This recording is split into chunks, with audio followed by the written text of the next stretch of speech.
tetikasa Zaidiana zone d'investissement agricole fampandrosoana ara-toekarena mirindra sy maharitra ho an'ny daolobe nanetana ny faritra vakinakaratra izany ka natonga ny tetikasa ho isan'ny ivo-pampiroborombona ny ara-toekarena sy sosialy satria rehefa miroborobo ny toekaren'ny mpandraraha mampiasa ny tany dia ametraka fotodrafitrasa ara-tsosialy ho an'ny mponina manodidina izany raha ny Zaidiano faritana tsotsotra dia famokarana amin'ny velaran-tany faritra mba hanaovana tetikasa fambolena sy fiompiana ary fanodinana ny vokatra amin'ny fotoana maharitra taorian'ny fandraisan'ireo mpandraraha nafen'ny fepetra ny boky nandraikitra ny volana septambra 2024 teo dia niroso tamin'ireo dingana toy ny fitsidihana sy ny famaritana ny anjara-tany avy ireo mpandraraha atsiahivina fa velaran-tany mirefy 5 hatramin'ny 300 hektara no anjaran'ny mpandraraha iray izany hoe arakaraka ny fahafahany io satria tsara no manamarika fa miofa 2 alina ariary isaky ny hektara isan-taona ny tany ndray hektara andoavana 2 alina isan-taona ny ofany araky ny contrat izay fanarahana tao amin'io zany amin'ny mampampiasa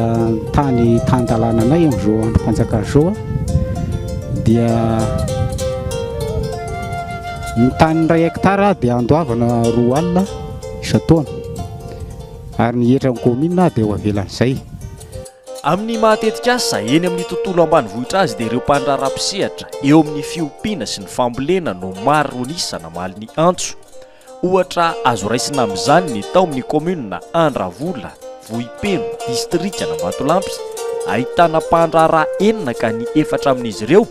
dia fikambanana Tatsaha avokoa sy ny ao amin'ny komuna Ambatosipiana ao amin'ny distrika Tanfotsy izay ahitana mpandraraha miisa 3 manana fahavononana ireo mpandraraha ary raha ny zava-misy any an-toerana dia miteny ho azy ny vadibainga sy ny tanety mikipaka voasa amin'ny alalan'ireo fitaovana moderna eo amin'ny 120 hektara io zany zao ny tany isanay amin'izao ary hitanareo tsara amin'izao zany ny fahavononanay fa efa tonga zany zay dia tonga ny fotoana fikarakarana ny labory sy ny sisa dia efa miomana zany zay ary rehefa dia hoentinay ny artikasa zany ny fiarah-miasa vahoaka aloha amin'izao zany a izy io manko ao anatin'le cahier des charges io zany misy an'le hoe personnel temporaire ohatrohatran'izay zany a dia tsy maintsy manaraka an'izay zany zay ary zay moa vonona dia efa anaja sy anaraka zay fepetra sy zavarantakiny ao amin'ny région zay a dia vonona amin'izany zay tompoko fa tsy latsa-danja amin'izany ihany koa ny an'ireo mpandraraha madinidinika izay nivondrona an'ireo tantsaha eny an-toerana izay miezaka makalesona sy traikefa amin'ny retsim-pandraraha vaventy izay nahatsiaro nahazo tombony amin'izao tetikasa Zaidia ataony faritra vakinakaratra izao ny zavatra tena tsiritany amin'izareo zany zao dia zao satria izy atao hoe association matanjaka izy dia raha ohatra izy afaka nitakany hoe mba izay hitady hevitra aminy zay ny hoe ohatra hoe zezika na masom-boly natakan'izany io zao ny tany arahantsika mahity fa voatsara tsoama tsara mihitsy ilay izy miandrorana fotsiny zao zany zay dia manomboka amboly vary fa tsy maintsy ambokarana io fa tsy avela ho lava voly fomba niasana iny tany aloha dia miezaka zay zany eo amin'le zay zany zao dia atao hoe ny herim-batanay zany miasa zay dia sady mampiasa vola kely zay mbeo ampilatananay le izy aloha hatreto zany le 10 hektara dia tena mbola araky ny masom-bolony tantsaha tsirairay avy tsara aloha na amin'ny anina izy satria miezaka amin'ny ny eo ampilatanana zany no avadibadika eo tsy maintsy hoe mitombotombo kely eo ihany le izy dia davinay tokoa le izy dia tonga aminay zao le izy isan'ny voalaza ao anatin'ny boky nandraikitra ny tokony hitondrahan'ireo mpandraraha tolo-tanana eo amin'ny fampiroboroboana sy fampandrosoana ny tanàna misy ny tetikasa akoatry ny anjara andraikitry ny faritra ho fampaharetana ny tetikasa toy ny lafin'ny fandriam-pahalemana sy ny fanajarana ny lalana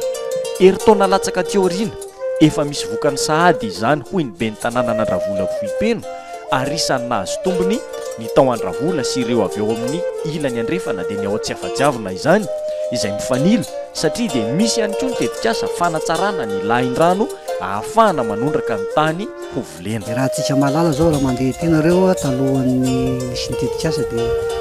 nafandehanany tatera dia sarosarotra ihany amin'ny resaka lalana amin'izao fotoana izao nefa ny lalana dia vita ara-dalàna ary tonga ty daholy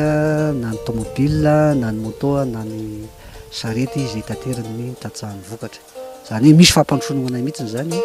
faharoa miteraka asa ihany koa le izy satria misy ireo pitra le fikambanana mampiasa olona, misy ireo ferme zay mahazo an'le tany mampiasa olona, zany hoe miteraka asa vaovao aty amin'ny commune Andravola zany le zavatra zay zany hoe mihena ny fahasairana amin'ny vahoaka satria misy fidiram-bola aty amin'ny commune Andravola. Mpandrara raika amby roapolo no tafiditra tamin'izao andihany voalohany izao ary raha tsy ahivina dia isan'ny tetikasa no toanina ny fandaharana samatoy ity izay dia ity. Tampotra tanteraka ary zao ny fiara-miasa ny faritra Vakinankaratra sy ity fandaharana samatoy ity anahoana no avin'ny tetikasa. Eritaona tokoa zao no nanomboana ty tetikasa ZIA na zone d'investissement agricole ty Totonivy amin'ny faritra Vakinankaratra ary nanohizana azy ary ny zavatra izay tsapa amin'izao tsika miteny zao dia ny hoe misy ireo zavatra farana izay tena tsara fakantahaka ary misy ihany koa